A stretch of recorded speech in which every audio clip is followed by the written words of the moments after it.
Now, do we have a special guest to read the tote board, or what's the deal here? I Nick, believe do you want to we read the do. tote board? Yeah. All right, give it to us, Bubba. $120,472.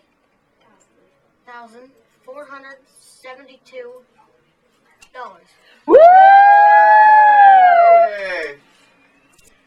$120,472 going to St. Jude Children's Research Hospital.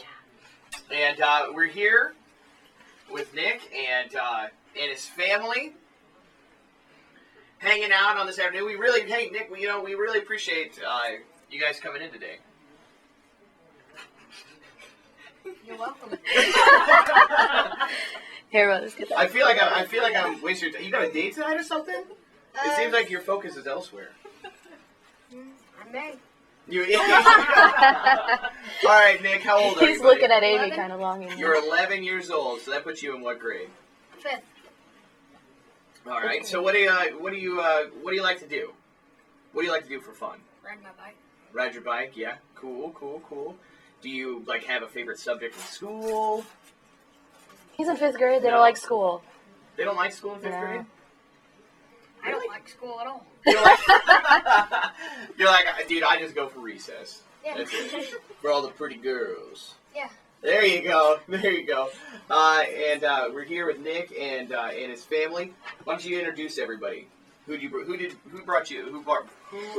is everybody that brought you in here? My mom, Jennifer French, and my dad, Jason French. Okay. And who's this big cat over here? My little brother, Zach French. Zach, how are you? Good. The only time his mouth has left the microphone since he came in. Yeah. I mean, literally, like as soon as we open the door, like they both are. We want to talk on here, and that's fine. You guys can take over the show. I'll go home. I've had a super long day. We only need one Nick in here. Nick's not okay with it. Zach's totally fine with it. All right, so I think Zach would probably be singing songs. what is Nick? Is Zach a singer? Are you a singer? Yeah. What about you? What do you like to do in school? Nothing. Nothing. Oh, these kids. And how old are you? 6. You're 6 years old. So that puts you in 1st grade? Kindergarten. You're in kindergarten. Okay. All right. Very cool. Where are you from? Virginia. You're from Virginia, Illinois. Well, wonderful. Okay. Well, we're going to ask Nick's parents some questions right now. Is that okay, Zach? Can they take your mic for a little bit? Yeah. Okay, cool. All right. All right, so we've got Nick's parents here. And why don't you tell us a little bit about Nick and a little bit about your story. We know it's Team French up in the building today. Yeah. And why don't you tell us a little bit about Nick's story? Well, back in December of 2009 was when he was diagnosed. But prior to that, he started getting headaches and not feeling well around October, November time frame. So from there, we came to Memorial, and they did some tests and checked around a few things. And from there, they sent us to OSF St. Francis in Peoria due to the fact that they didn't feel that they were able to treat him with their technology they had. So from there, we went to Peoria, and they administered a couple things, some medications, sent us home, and we treated it from there. Well, between then and December, when he was diagnosed, it came back and got worse, and the swelling got worse. So we went to Peoria on around December, the 1st of December into November, and they performed a procedure where they was going to do a little surgery on his skull to relieve some pressure, and they did a biopsy, and that's when they found out that what he had was cancerous in the cerebellum. They'd said it was malignant, and I really didn't at the time understand because I was in kind of shock. Right. But then, it was cancer, and it was just like a kick in the gut, Yeah. As a parent, your worst fear. Yeah. You could, of anything that you hope and what you think that you get told that and it never goes away. I mean, right. It's something that's always going to be stuck in your craw a little bit. It's just a terrible feeling. So. Now, Mom, what was? it's okay. He's not gonna hang up on anybody. Mom, what was your reaction? I mean, when your husband's in the bathroom, he's attending to other duties. What was? I mean, I assume you were the first one to get the news. Do you remember how you felt? Do you remember what your reaction was? Yeah, like he said, that's not one of those feelings or occasions that you're ever going to forget. Right. You're going to remember that forever. But, yeah, total shock, to be told something like that. Everybody always thinks this can't happen to me. Well, it did happen to us. And so, yeah, it was just total shock. And you don't know what to do. You don't know what to say. You're just kind of like, you're shocked. You just stand there staring at people like, wow, what? What's going on? So, yeah. And, of course, fear, because you have no clue. You've just been told your child has cancer, and you know nothing else besides that. So, right. From that point, they transported us to Memphis, St. Jude's, and there is several forms of lodging or housing there. You start out in a small little, like a hotel environment that's called the Grizzly House, and it's donated by the Memphis Grizzlies. It's for short term, getting checked in, routine checkups, or short visits for treatments, usually around a week or so. And then from there, we got sent to the Ronald McDonald House, which is for mid-sized stays of anywhere from a month to 2 months. That's the reason for the radiation. And then from there, we got sent to the Target House, which is for a longer term stay, which is for families that are going to be there for a while. They try to give you the creature comforts of an apartment. They give has a refrigerator, a little kitchenette. And then you're able to live as normal and stress-free as you would as if you were home. And through all this time, I mean, how much did you guys pay for treatments? Nothing. For treatments and all of the back and forths, we really haven't had to pay, knock on wood, because I have good insurance, and what my insurance don't cover, St. Jude's takes care of. And even if I didn't have insurance, St. Jude's, their motto is, no child should be left behind with the parents' inability to pay.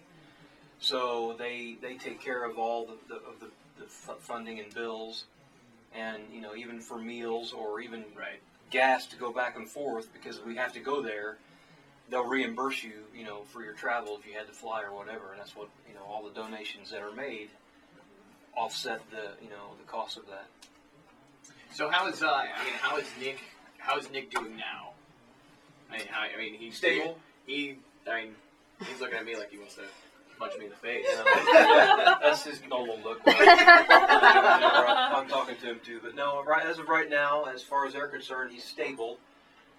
We have to go back in 3 weeks for some more scans. And commonly, they'll have whenever they see something they're concerned about, they want to do a little more investigating on. They'll have you come back, rather than wait your 3 months.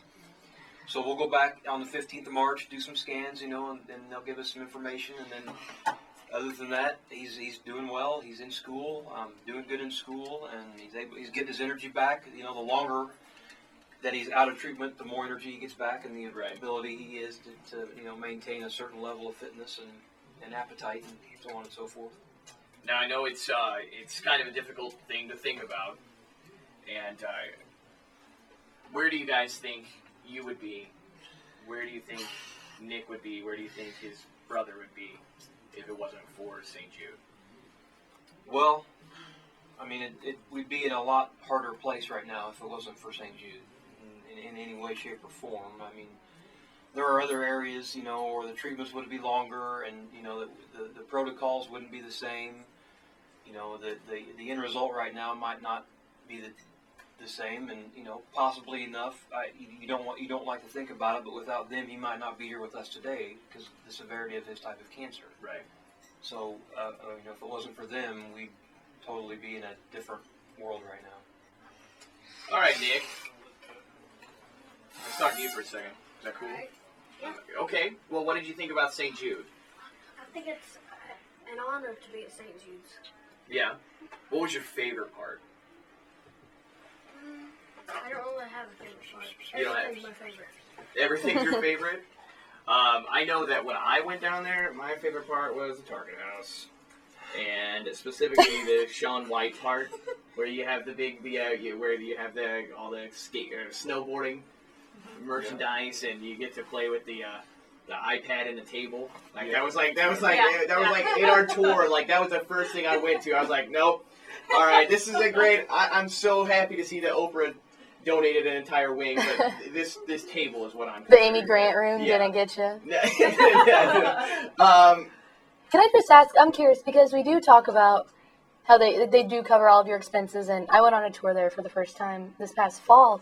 And one of the first places they took us to was Cake Cafe, and they were telling us about how they have these executive chefs and how they'll make patients whatever food they want. How is the food at St. Jude? Is it really as good as they told us? It's good. It's good. It's good. Yeah, you should have seen his eyes. So how do you feel now, Nick? Feel strong? Yeah? Good. Good. I'm glad to hear it. What do you want to be when you grow up? I hope to be a pop singer. A pop singer? Oh. Cool. Who's your favorite artist? I don't. All of them. All of them? You like Justin Bieber? No. Good answer. He's a girl. You're probably more into that Kanye West. Yeah. Oh, yeah. There you go. There you go. I've been playing Kanye all day just because when I'm on this side of the board, I get to do whatever I want. I like Lil Wayne too. You like Lil Wayne too? That's right. That's right. I got you. We're on the same level here, buddy. All right. Final question. Why is it important for you to share your child's story? Why is it important for people to donate to St. Jude?